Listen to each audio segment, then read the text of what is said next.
Bismillahirrahmanirrahim. Assalamualaikum warahmatullahi wabarakatuh. Didramatisasi dari kisah nyata. Ini dia karya Dewi Jambi atau RD Lestari, suami dari alam lain. Mari kita berdoa dulu sebelum kita melanjutkan ke bagian berikutnya. Bismillahirrahmanirrahim. Allahumma sholli ala sayyidina. Ini dia bagian berikutnya.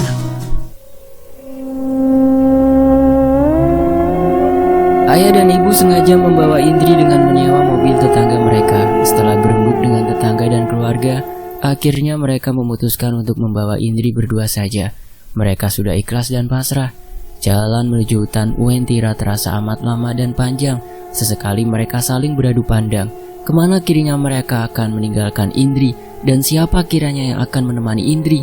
Sejumlah pertanyaan bergantian hadir di dalam pikiran masing-masing. Akhirnya, sampailah mereka di Tugu Uwentira. Gerbang masuk hutan yang disinyalir adalah perbatasan antara dunia manusia dan dunia Uwentira. Mereka memutuskan berhenti dan membawa Indri keluar dari mobil menuju pinggiran jalan. Tanpa tahu arah dan jalan, kedua orang tua itu membawa anak sematawayang mereka berjalan di pinggiran hutan. Entahlah, mereka cukup ragu dan hanya mengikuti kata hati mereka. Baru 10 menit berjalan, sebuah mobil Lamborghini kuning berhenti tepat di samping mereka. Ibu dan ayah tersentak dan saling beradu pandang. Seorang lelaki tampan keluar dan mengulas senyum ketika matanya bersitatap dengan ayah dan juga ibu. "Terima kasih sudah membawa Indri, Bu, Ayah." Lelaki itu mengulurkan tangan yang disambut pandangan aneh kedua orang tua Indri. Kamu siapa?" "Saya Bima, suami dari Indri, anak kalian." Bima berucap mantap. Bima mengulurkan tangannya dan menunduk dengan sopan. Tapi ayah malah menepis tangan Bima keras, membuat Bima tersentak dan mundur beberapa langkah. "Dasar tidak punya tata krama. Seenak perutmu menikah dengan anakku tanpa minta persetujuanku. Aku ini masih hidup." Ayah berdecak sembari mengepalkan tangannya, bersiap meninju Bima yang saat itu tampak gemetar. "Saya mohon maaf ya, nanti saya akan jelaskan semua. Maukah ayah dan ibu ikut ke rumah saya bersama Indri tentunya?" Bima membuka pintu mobil seraya mempersilahkan kedua orang tua Indri masuk. Mereka mengangguk walau ayah masih tampak amat emosi. Bima melirik Indri yang kini kondisinya sangat memprihatinkan. Kurus, kusam, dan tatapan matanya kosong. Hati Bima sakit melihat belahan jiwanya seperti itu. Tanpa ia sadari bulir bening itu jatuh. Ia rapuh. Brak, brum. Mobil menderu kencang membelah jalan raya yang tampak lenggang. Tak banyak kata terucap. Mereka bungkam. "Ya, saya mohon nanti ketika ayah masuk ke dalam rumah, jangan makan apapun yang berwarna selain putih ya. Jika tidak, ayah akan tinggal selamanya di tempat saya dan tidak akan bisa pulang." "Maksud kamu apa? Jadi benar kamu bukan manusia?" Bima terdiam mendengar ucapan ayah. Ia harus menjawab apa? Sudah banyak kesalahan yang ia perbuat. Apakah ini akan menambah jarak di antara mereka? "Hei, aku bertanya padamu. Kalau bukan karena Indri, aku tak akan mau ikut denganmu." "Nanti saya jelaskan semua di rumah ya. Insya Allah saya bukan orang jahat. Saya akan mengantar ayah dan ibu pulang dengan selamat," ucap Bima sambil sesekali melirik ayah dan ibu yang menunggui Indri di belakang. Ayah lebih memilih diam. Banyak pertanyaan berseliweran di pikirannya. Ia berusaha meredam emosinya. Teringat Indri yang saat ini hanya terdiam. Tak sedikit pun terucap kata dari bibir mungilnya. Ibu mulai tak enak hati saat hari semakin gelap dan jalan yang dilewati sepi. Tak ada kendaraan lain selain kendaraan yang mereka kendarai saat ini. Samar, ibu dan ayah melihat cahaya yang berputar membentuk pusaran besar di hadapan mereka. Ibu dan ayah saling berpandangan takut. Tangan mereka saling menggenggam. Lantunan terucap lirih di bibir mereka. Tuk. Mobil sempat terguncang saat mereka memasuki pusaran besar di hadapan mereka tadi. Mereka seolah memasuki ruang yang amat terang dan mata mereka terperangah saat mobil yang mereka tumpangi memasuki jembatan yang amat panjang dan indah. Jembatan yang dipenuhi lampu warna kuning yang melayang di sepanjang jalan. Mereka tak henti, berdecak kagum saat mobil mentok di persimpangan dan berbelok ke arah kanan. Sekilas mereka melihat ke kiri, hutan lebat dan gelap mendominasi. Tak ada sedikit pun cahaya di sana.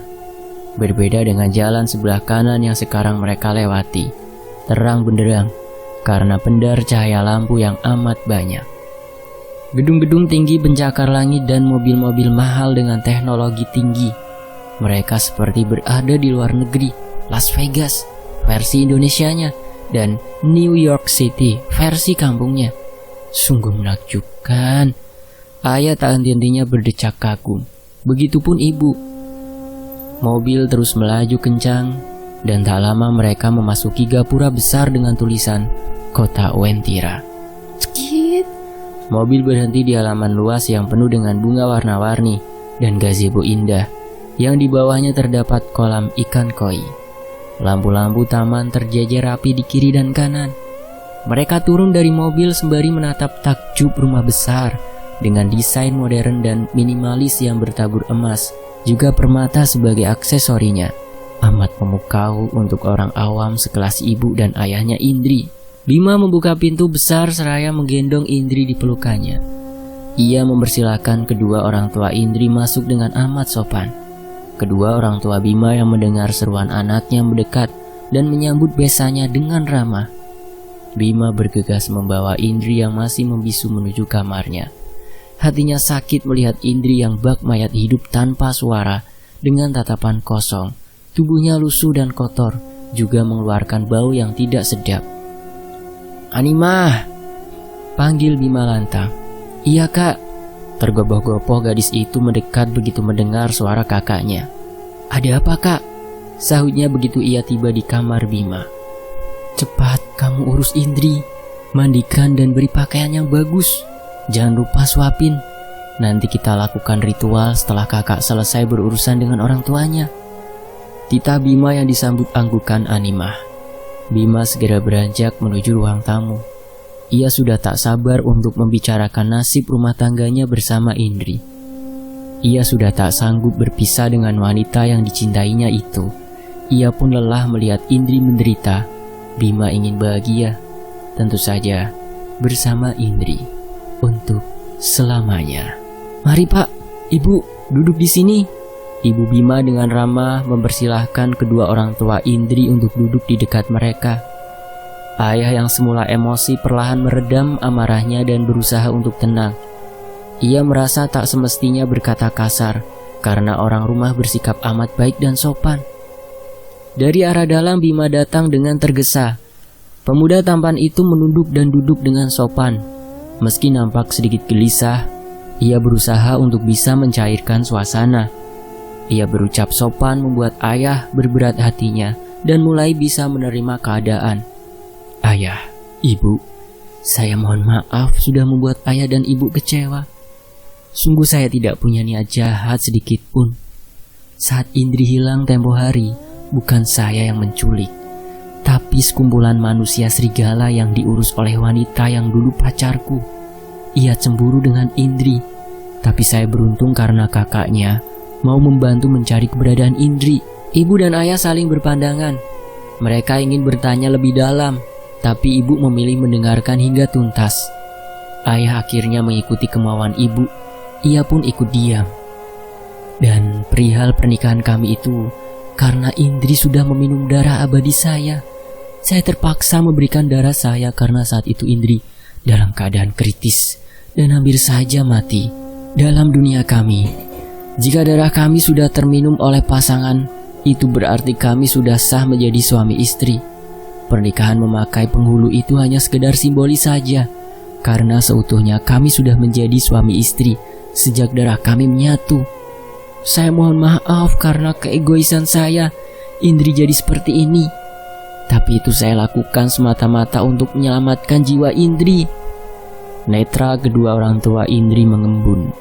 Mereka amat menyesal sudah berpikiran buruk dengan Bima dan keluarganya. Dan kenapa Indri malah jadi seperti ini? Ibu sesenggukan mengingat kondisi anaknya saat ini. Indri begini karena melanggar pantangan dari dunia kami, Bu. Jika sudah menjadi suami istri, kami tak boleh menikah lagi dengan siapapun di luar dari bangsa kami. Indri sudah menjadi bagian dari bangsa kami. Ibu Bima menyahut dengan nada bicara setenang mungkin. Ia tak ingin memperkeruh suasana. Tapi Indri belum menikah, Bu. Memang, tapi dia sudah menerima pinangan dari lelaki lain. Itu sama saja. Ya Allah, saya benar-benar menyesal. Bagaimana bisa menyembuhkan Indri lagi? Mata ibunya Indri kembali berkaca-kaca. Ayah hanya bisa berusaha menenangkan. Ia pun tak banyak bicara.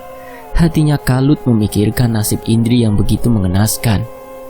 Ibu, saya akan meminumkan darah saya ke Indri. Saya mohon selama proses berjalan, jangan ada yang mengganggu, biar ingatan Indri kembali pulih. Baik Nak Bima, Ibu minta tolong sembuhkanlah Indri. Apapun akan Ibu lakukan, asalkan Indri bisa kembali seperti semula. Ibu menatap Bima penuh harap. Bima mengangguk penuh kepastian. Ia akhirnya pamit dan kembali ke kamar, menemui Indri dan berusaha untuk mengobatinya. Singkat cerita, bagaimana An? Apa Indri sudah makan dan bersih? Bima menatap adiknya penuh harap. Anima mengangguk dan matanya tertuju pada Indri. Bima menatap istrinya penuh haru. Anima, terima kasih ya sudah bantu kakak. Kamu boleh keluar, karena kakak akan melakukan ritual pengembalian ingatan Indri, ucap Bima. Baik kak, aku keluar dulu. Semoga berhasil kak. Anima membungkuk dan keluar dari kamar kakaknya. Perlahan Bima mendekati istrinya yang sudah bersih dan wangi. Ia duduk di pinggir ranjang. Wanita itu menatap Bima tanpa ekspresi. Bima membelai rambut yang masih basah itu. Matanya mulai berkaca-kaca. Netra mereka beradu pandang. Jemari kekar itu mulai mendekat dan membelai wajah istri yang amat dirindukannya. Bima menarik tubuh Indri dan membawanya dalam pelukan hangat. Tangan kirinya memeluk mesra punggung Indri, sedangkan tangan kanannya membelai kepala Indri dengan sayang. Indri masih diam tanpa bicara sepatah kata pun. Maafkan kakak sayang. Kakak akan berusaha semampu yang kakak bisa. Semoga kamu bisa segera ingat kembali. Kakak sangat rindu pada dirimu. Bima mengecup mesra kening Indri. Ia kemudian bangkit dan berjalan menuju nakas yang tak jauh dari ranjangnya. Ia mengambil pisau kecil dan sebuah gelas yang memang sudah disiapkan sebelumnya. Trak! Ah! Bima menggores telapak tangannya dengan pisau. Ia sempat meringis kesakitan karena luka menganga yang cukup lebar. Tes, tes, tes. Cairan merah kehitaman yang menetes dari telapak tangan ia tampung di gelas kaca. Setelah terisi setengah gelas, ia segera membalut lukanya dengan menyobek bajunya sendiri. Set! Bima melangkah mendekati Indri yang masih diam seribu bahasa. Ia duduk di sampingnya dan menyerahkan gelas berisi darah itu pada istrinya. Beruntung gadis itu langsung menerima dan meminum cairan darah tanpa menolak. Glek, glek, glek. Dalam sekejap cairan itu habis. Indri masih diam. Tiba-tiba, tubuh Indri menggelinjang hebat.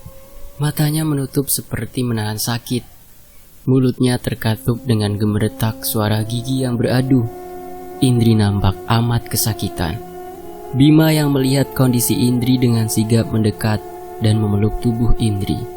Air matanya tumpah melihat wanita yang amat ia cinta kini sedang bertaruh nyawa. Ia tahu benar efek dari darah yang diminum 2 kali. Jika beruntung Indri sadar dan ingat semuanya. Tapi jika nasib sial menimpa, maka Indri bisa lumpuh dan hilang ingatan, bahkan meninggal dalam beberapa hari saja. Begitu kuat racun dan juga penawar di dalam satu tetesan darah, hingga membuat manusia kadang tak mampu menerima kondisi itu dalam tubuhnya yang rapuh.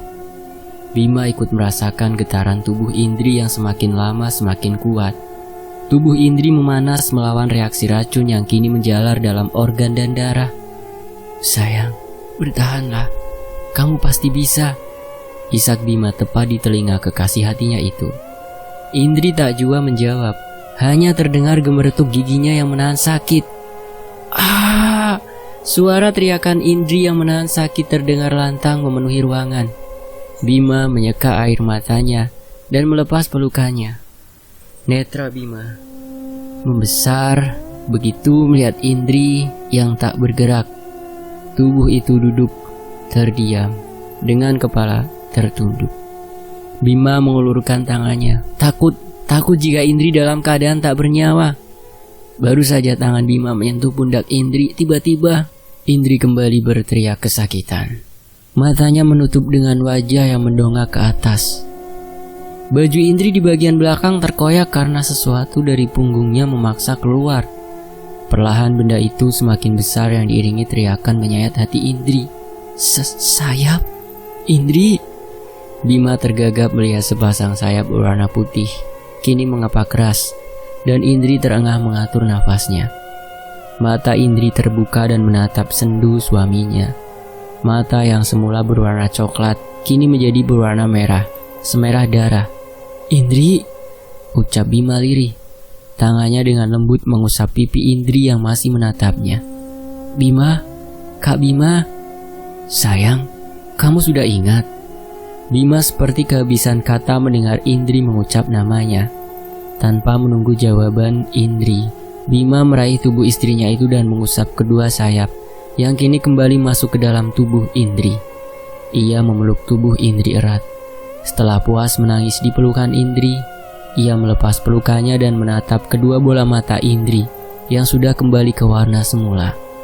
Kakak, kenapa kamu menangis? Indri menatap sepasang mata biru Bima bergantian. Ia heran suaminya itu menangis terguguk di hadapannya. Indri menyentuh wajah Bima yang kini basah. Ia menyeka sisa air mata itu dengan jari jemari lentiknya. Slaps! Bima meraih kedua tangan Indri dan menciumnya bergantian. Ia amat bahagia melihat istrinya selamat dan kembali mengingatnya. Kakak! Wajah Indri mendekat. Ia benar-benar heran melihat tingkah suaminya. Bima meraih wajah Indri dan menciumnya mesra. Mereka saling berpagutan melepas rindu. Manis. Perlahan sesak di dalam dada menghilang berganti rasa bahagia yang teramat sangat. Momen yang amat mereka tunggu setelah sekian lama. Indri dan Bima tak ingin terpisah. Bima dengan kasih sayang membawa Indri hingga ke awang-awang, memadu kasih dan menyempurnakan Indri menjadi makhluk seperti Bima seutuhnya. Sementara di sisi lain, Ibu, itu suara Indri. Ayah seketika beranjak dari duduknya dan berdiri hendak menemui Indri dan Bima di kamarnya.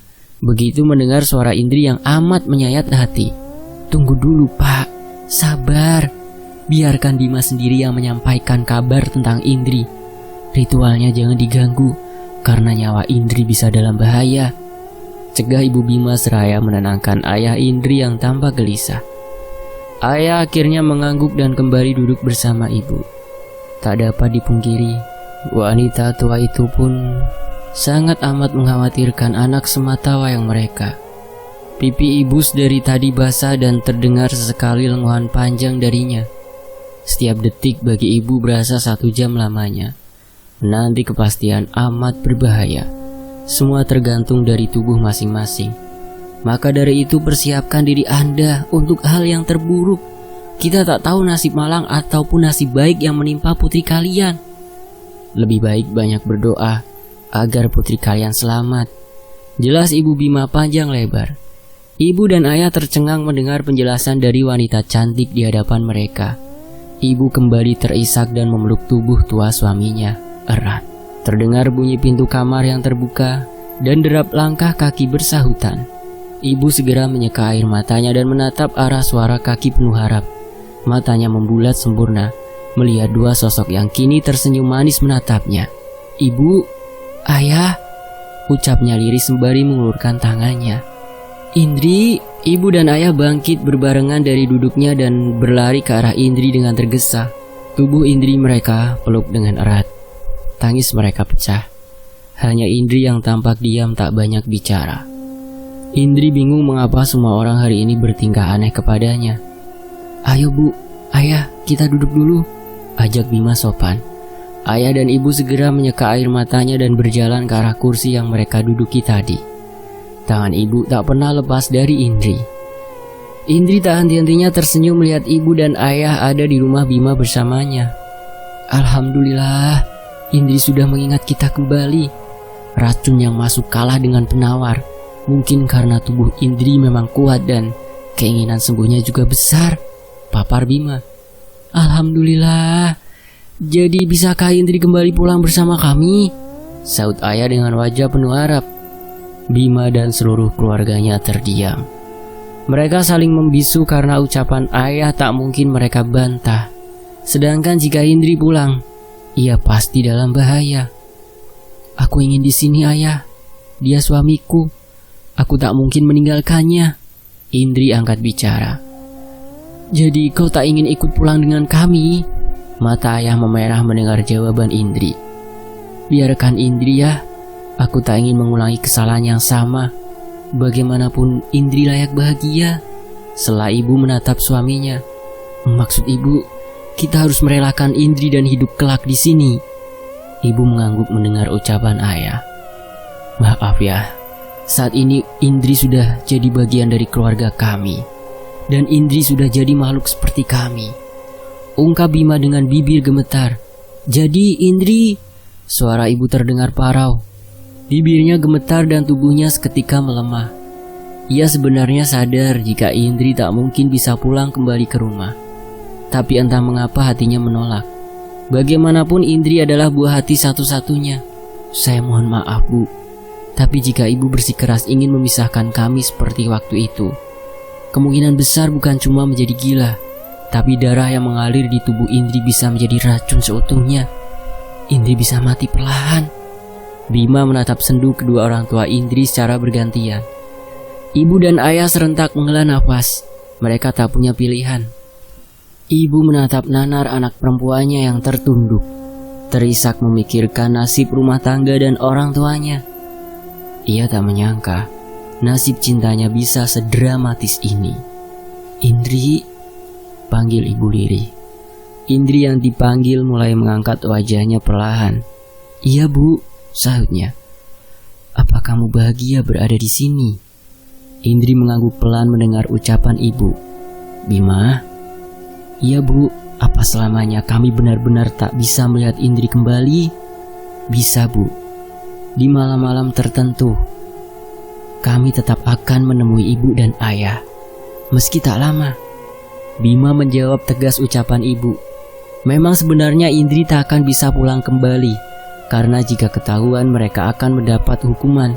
Namun demi orang tua Indri, Bima rela jika suatu saat mendapat hukuman, asal Indri bahagia.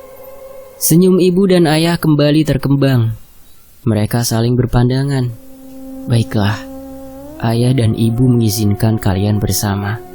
Tapi ingatlah, jangan lupakan kami yang selalu menunggumu pulang ke rumah. Ayah mengusap punggung Indri pelan, menatap haru anak gadisnya yang sekarang sudah jadi istri orang bunian. Terima kasih ayah, ibu. Indri memeluk kedua orang tuanya penuh haru. Bulir bening membanjiri pipinya. Ia amat bahagia mendapat restu dari orang tuanya. Malam itu kediaman Bima menjadi haru biru. Bahagia dan sedih yang datang bersamaan sulit untuk diungkap dengan kata-kata. Sayang. Bima mengecup mesra punggung Indri yang saat itu sudah terlelap tidur memunggungi Bima. Indri melenguh pelan diikuti gerak tubuhnya, yang merasa kegelian saat bibir tipis Bima bermain di belakang tengkuknya. Nafas Bima memburu di telinganya, membuat Indri jadi tak karuan mendapat serangan bertubi-tubi dari suami tampanya. Kak, sudah. Bima dengan mesra membalikkan tubuh Indri agar berhadapan dengannya. Ia menghujami Indri dengan ciuman mesra berkali-kali hingga nafas Indri terengah-engah. Wangi Bima dan kecupan manisnya membuat Indri ketagihan. Tiba-tiba Bima menghentikan aksinya. Ia menatap wajah Indri manja sambil memainkan helaian rambut Indri. Ia berucap, akhirnya kamu jadi milikku seutuhnya sayang. Iya sayang. Indri mengecup mesra pipi Bima yang halus tanpa sebutir pun jerawat. Ikut aku sayang. Bima menarik pelan tangan Indri. Kemana? Ikut aja. Tapi kita terbang, oke? Tetap terbang, tapi aku... Kamu pasti bisa. Nanti aku ajarin. Sekarang kamu ganti baju dulu. Perintah Bima. Indri akhirnya menurut. Indri kemudian mengikuti Bima yang sejak tadi menggenggam tangannya erat. Ia mengajak Indri ke halaman rumahnya yang luas dan mengajari Indri caranya terbang. Pikirkan yang indah, maka sayapmu menjadi putih. Pikiran yang buruk menjadikan sayapmu berwarna gelap, ucap Bima. Mata Indri terpejam dan kemudian angin malam berembus pelan, menjibak rambut hitam Indri yang tergerai. Bulu matanya yang lentik ikut bergoyang. Bima menatap Indri dengan penuh pesona. Istrinya nampak amat cantik di bawah pendar cahaya bulan. Rintih Indri pelan, tubuhnya bergetar hebat. Matanya tetap menutup sempurna. Dari balik punggungnya keluar sayap berwarna putih. Ia terengah saat sayap itu mengepak pelan. Perlahan ia membuka matanya. Manik coklat itu berubah biru dan rambut hitamnya berganti pirang. Wajah Indri bersinar tanpa noda. Sayang, kamu nampak amat menakjubkan. Bima memandang Indri dengan berdecak kagum. Indri tersipu malu saat suami tampannya itu melingkarkan tangan kanannya di pinggang. Manik biru itu saling beradu pandang. Cuk, satu kecupan mendarat di kening mulusnya. Bima menggenggam jari jemari Indri mesra, memandang wajah istrinya penuh cinta. Tunggu sebentar sayang. Bima melepas genggaman tangannya, melepas satu persatu kancing kemeja putihnya. Mau apa sayang? Indri mengernyitkan dahinya. Hehe, mau terbang bareng kamu lah sayang. Bima terkekeh. Ia terdiam sejenak dan tak lama dari punggungnya keluar sayap berwarna putih. Ayo kita terbang. Bagaimana caranya? Indri bingung karena sayapnya tak juga bergerak. Bima merapatkan tubuhnya, melingkarkan kedua tangannya di pinggang Indri. Au! Indri terperanjat saat sayap Bima mengepak keras dan perlahan kaki mereka melayang di atas permukaan tanah.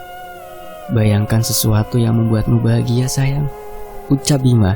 Senyum manisnya membuat Indri merasa berada di awang-awang. Pak, pak, pak. Perlahan sayap putih Indri mengepak. Manik biru itu berbinar indah. Sayang, aku bisa terbang. Dengan histeris Indri kembali mengepakkan sayapnya. Sayap indah bagai peri itu berkilauan diterpa sinar rembulan. Iya sayang, sekarang ikuti kakak ya. Bima menggenggam tangan Indri, membawanya terbang melesat membelah langit malam. Krak, krak. Beberapa gerombolan burung yang sedang terbang berhamburan saat Bima dan Indri terbang melewatinya. Hahaha, sayang, kita nakal banget ini. Lihat tuh burung-burung pada ngacir. Indri terkekeh melihat para burung yang terbang tak beraturan karena ulah mereka. Biarin sayang. Bima mengulas senyum dan tetap membawa Indri melesat melewati jajaran pohon di kiri dan kanan, melewati danau yang memantulkan sinar bulan. Sesekali Bima membawa Indri terbang menukik, membuat jantung Indri berdesir. Antara takut dan bahagia jadi satu. Samar di kejauhan mata Indri menangkap sinar di ujung jalan. Sinar kekuningan yang amat menakjubkan. Sinar itu perlahan nampak jelas dan membentuk bangunan-bangunan indah berwarna keemasan. Interior indah dengan aksen seperti bangunan di 1001 malam. Kita di mana? Seru Indri saat kaki mereka menjejak di atap bangunan yang penuh dengan orang bersayap sedang berdansa, bercengkrama, dan makan. Kita... Hei Bima, kau di sini juga? Seseorang memotong ucapan Bima. Serentak, Indri dan Bima menoleh ke asal suara. Darren? Seseorang itu tersenyum saat Bima mengucapkan sebuah nama. Bima menyipitkan matanya. Ia seperti pernah melihat pemuda tampan bermata sendu itu. Tapi, ia lupa di mana.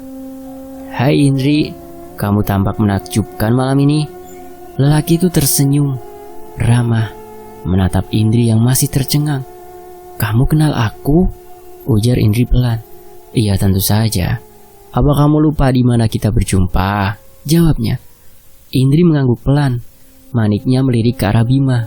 Bima pun mengangkat bahu, tanda tak tahu. Aku dulu pernah datang menolong Indri saat ia terkurung di menara. Aku memberinya susu murni dan beberapa roti. Lelaki itu menjelaskan saat pertama pertemuan mereka. Jadi, Anda lelaki yang datang menolongku malam itu? Mata Indri berkaca-kaca mengingat kebaikan Darren. Lelaki yang malam itu datang, menghapus dahaga dan menghilangkan rasa lapar. Lelaki itu mengangguk pelan. Terima kasih Tuan. Indri menunduk. Sudahlah jangan sungkan. Ayo kita duduk di sana. Dairen menunjuk sofa kosong di sudut ruangan. Bima melingkarkan tangannya di pinggang Indri. Indri menurut saat lelaki tampaknya itu membawanya mengikuti Dairen dan duduk bersama. Makanan lezat dan buah-buah segar tersedia di meja. Lilin-lilin menyala dan bergelas-gelas minuman warna-warni dengan berbagai rasa menggugah selera. Indri menatap dengan takjub. Kita di mana? Indri berbisik pada Bima. Pertunangan Silva. Kakak diundang kemari. Silva? Silva siapa? Dia mantan pacarku dan dia wanita yang menculikmu dahulu. Jelas Bima. Oh, wanita jahat itu. Tangan Indri mengepal, menahan rasa geram. Sudah lupakan kejadian itu. Aku pastikan dia takkan pernah menyentuhmu. Aku pastikan itu. Bima menatap Indri tajam. Biru matanya menyirat rasa cinta yang amat dalam. Sayang, dirinya. Iya, mengapa semua lelaki bertelanjang dada? Iya, kalau memakai baju tentu semua bajunya akan robek, sayang. Bima menahan tawa mendengar ucapan istrinya. Indri tersenyum simpul, malu pada ucapannya sendiri. Dan memang malam itu semua pria bersayap bertelanjang dada. Memang tak semua berdada bidang dengan perut kotak-kotak. Ada pula yang bertubuh gempal dengan perut berlipat. Sedangkan wanita menggunakan gaun panjang dan gaun selutut dengan warna dominan hitam. Dan tentu sayap dengan berbagai bentuk dan ukuran. Selamat datang Bima. Suara merdu seorang wanita membuyarkan lamunan Indri. Seketika ia menoleh dan bersambung. Demikianlah sebuah kisah dari Dewi Jambi, didramatisasi dari sebuah kisah nyata. Mampir juga ya di channel cadangan admin. Itu di akhir ada. Tinggal disentuh saja nanti otomatis menuju ke channel cadangan admin. Saya pamit. Terima kasih.